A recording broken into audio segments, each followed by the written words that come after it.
Okay, so today we want to talk about getting insurance coverage when you own perhaps a townhouse or a condominium. And when you buy it, they say they have a blanket insurance policy for the structure. A lot of times people think like, oh, it's already got insurance, I don't need any. But no. You're still going to need to have homeowners insurance for that property. And Bryan can explain a little bit as to why and what. Sure. So an association policy will typically cover common areas. So whether that common area be the tennis court or the clubhouse or the common pool, that would be a common area that association policy would cover. But it also covers common areas, oftentimes based on the bylaws, common areas for the building itself. So that would be the walls that you're sharing with maybe another unit owner, the outside walls, or the roof that is common with other unit owners.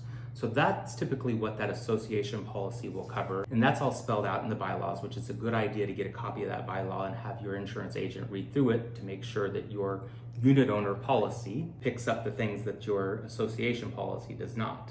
What the unit owner policy covers is typically from the walls in.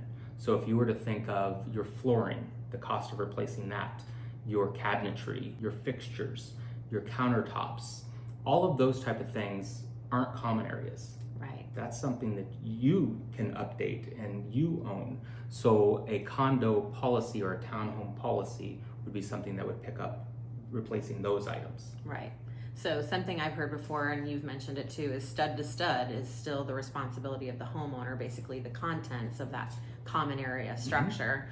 And again, you noted it too, it's important to note that every homeowners association has different rules and regulations in terms of what's covered, so make sure you check yours. But it is important to note that you still will need homeowners insurance even if you do have a shared property.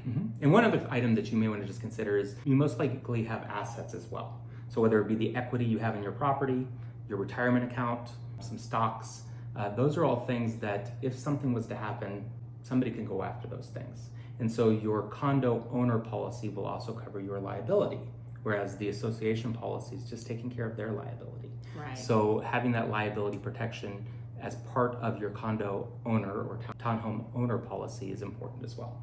Critical stuff. Good to know. Thank you so much. My pleasure.